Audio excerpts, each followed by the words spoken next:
Congress has been arguing over a hot-button issue again. It's abortion. Some women's rights activists are pushing back, especially on social media, speaking out about how their choice to end a pregnancy saved or improved their lives. This week, we bring you two different perspectives on abortion. Gwyneth Doland interviews prominent feminist writer Katha Pollitt, who has written a book arguing that abortion should be seen as a normal part of life and a moral good. And later, she talks to the head of New Mexico's Conference of Catholic Bishops about his trip to see the Pope and his interpretation of Francis's message on abortion, and a lot more. Katha Pollitt, thank you so much for being with us today. Thanks so much for having me, Gwyneth. Even when people support abortion rights, they talk about it like a necessary evil. They say abortion should be safe, legal, and rare. So how is it that you argue that the choice to have an abortion is just as moral as having a child? Well, safe, legal, and rare was the mantra of the Clintons. And the way I see it, it puts the accent in the wrong place. It puts the emphasis on, well, how many abortions are there? There should be fewer. But the real issue is abortion should be safe, legal, and accessible. Women should be able to end a pregnancy if they're not in a good position to raise a child well. I think it's really as simple as that. And the idea that people should have babies from, more or less at random, we would all have 12 children if it weren't for birth control. I think that is not that's not good for anybody. It's not good for women, it's not good for men, it's not good for children, it's not good for society. The fact is that it's not particularly rare. One of the statistics you talk about is the fact that nearly 1/3 of American women will have at least one abortion in their lifetime.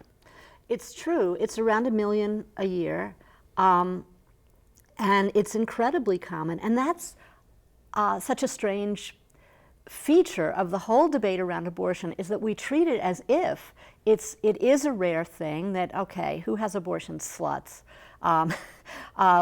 Lazy sluts, people who are too busy having sex to use birth control, women who hate children, that's another big thing, and women who are cold-hearted career women who hate children and are sluts.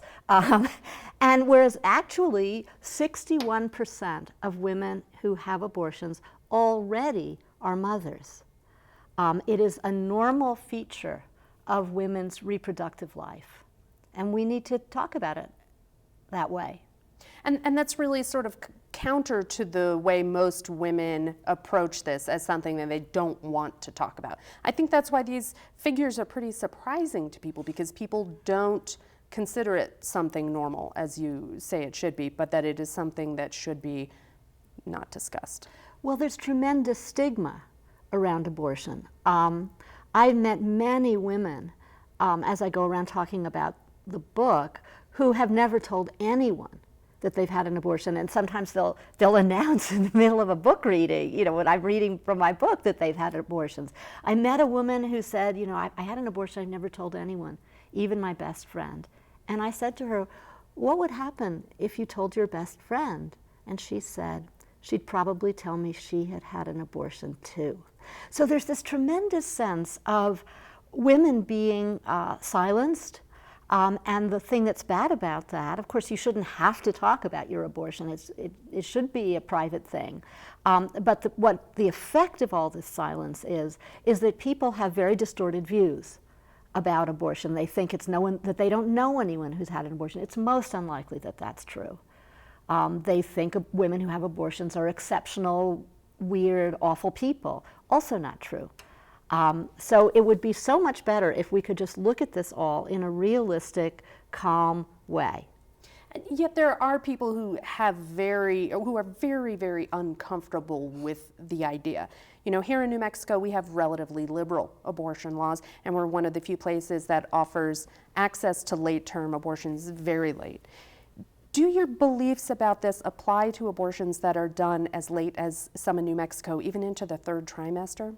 Well, it's my understanding that the abortions that late are usually they're very rare, but also they're for very exceptional circumstances. I mean, there are women who find out in the middle of their pregnancy that there's something catastrophically wrong with the fetus, something catastrophically wrong with their own health. People's life circumstances change in very dramatic and terrible ways, and it's just not possible for you to continue that pregnancy. I think what we want to work on, that we can work on with the society, is to lower the number of later abortions that happen because the woman had trouble getting an earlier abortion. You know, a lot of women spend weeks and weeks chasing the money to pay for that first trimester abortion, and then they go over and the price goes up, and then they're chasing that money. There's tremendous poverty in this country, and New Mexico is unusual in that it has Medicaid abortion. It pays for Medicaid abortions. Most states don't do that. And so if we were really serious about lowering the numbers of late-term abortions, we would make it much easier to get a first-term abortion, because most women, that's what they want. I mean, all women would, as soon as you find out, you'd like to deal with it. And as it is, almost 90% of abortions are in the first 12 weeks. You know, you bring up the issue of trying to do it earlier and the restrictions. Since the release of those disturbing, controversial videos showing Planned Parenthood officials talking about the sale of fetal tissue, congressional Republicans have renewed their efforts to make sure that Planned Parenthood does not get any federal money. But if abortion is only about 3% of what Planned Parenthood does, is this really about abortion, this push from congressional Republicans? Well, I just want to say one thing, which is Planned Parenthood says it's not about the sale of fetal tissue. It's about the donation of fetal tissue and the kinds of fees that is legal to charge for transportation and preservation and all that kind of thing. I think that this attack on Planned Parenthood is not just about abortion. I think it's also about birth control, which Planned Parenthood is a major provider of, and just a complete indifference to women's health. You know, they don't care that if Planned Parenthood, which serves a largely low-income population all over the country, in places where there are no other providers of basic gynecological care, if they go, there's nothing for those women. And in Texas, when they defunded Planned Parenthood, women didn't get care. I don't think the people who want to shut Planned Parenthood down think about that. I think they'll say, oh, there are enough providers. Bobby Jindal said, there are enough providers in Louisiana, we don't need Planned Parenthood. Well, he was counting like dentists. You know? You're not going to get birth control or an internal exam from your dentist. So I think that it's a big attack on women's health generally. Yeah, in the bigger picture, in your book, this is the paperback version just came out, Pro Reclaiming Abortion Rights. You argue that the real opposition to abortion isn't really about abortion at all. You write, the difference between a petri dish and a womb isn't in the embryos, it's in the woman's perceived intention. Talk to us a little bit about what you mean there. Well, the official belief of the anti-abortion movement is that a fertilized egg, unimplanted, just wandering around the womb looking home, is a baby. It's a person just like you and me. But you can see that view has very little traction in the general population from, for example, that in vitro fertilization, which kills large numbers of fertilized eggs in the quest to get, one to implant. That's fine with people. And stem cell research is also fine with most people, which also kills embryos. You can also see it in that very, very large majorities of Americans will accept abortion to save the life of the woman or for rape. If it's a health crisis or the woman didn't have voluntary sex, abortion is fine with most people. It's when you get into, oh, she had voluntary sex, that slut, she should pay the price. Or wanting to have an abortion because you're too poor, you're too young, you want to finish school, you need to keep your job, you don't want to be a single mother, you have as many children as you can handle. These reasons, it's harder for people to get behind. So that's how you know it's really about women. It's about women and their independence and their rights and their ability to have a decent life. You know, it is hard to look around American society today, and you have Miley Cyrus on TV, and she's twerking in what looks like a set of Band-Aids, and you know, you've got free birth control now through Obamacare, and it's probably a 50-50 chance that the next president will be a pro-choice woman. It's hard for some people to imagine that there's that much control of women's lives still happening.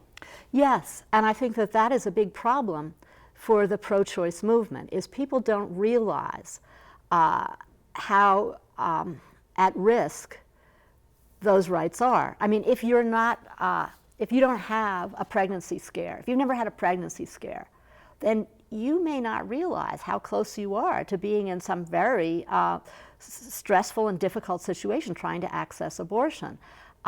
If you have good gynecological care and good birth control, you don't realize that even with Obamacare, it's very hard for low-income women to get quality birth control. It's hard to get the IUD, for example, which is the best method of birth control. But it's expensive. A lot of doctors don't know how to insert it, or they don't want to deal with it. And so it really isn't the case that for most women in America, everything is just fine. And that's why we have so many unplanned pregnancies. Half of all pregnancies are unplanned. So we've seen a lot of change on this issue since libertarian icon Ayn Rand, Republican hero Barry Goldwater, even California Governor Ronald Reagan, before he was president, all supported abortion rights.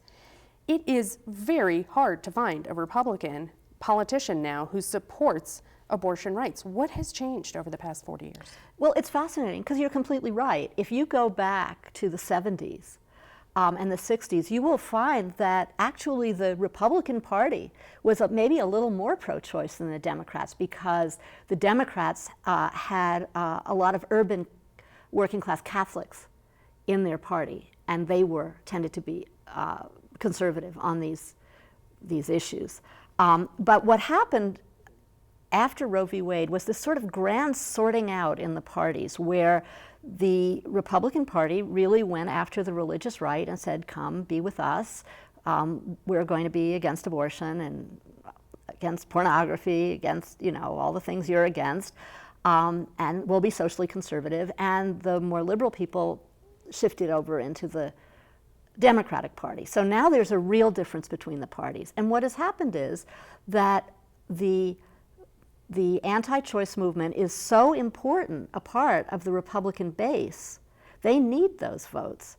And so it's the tail wagging the dog. And that's why you saw at the big debate of the 10 Republican candidates, they couldn't be, each one was vying to be more anti-abortion than the other, where you had Scott Walker saying, oh, I'm against abortion to save the life of the woman. I mean, that's incredible. That is really incredible, because that is a position held by a minuscule number of Americans. Katha Pollitt, thank you so much for being with us today. Thank you so much for having me, Gwyneth.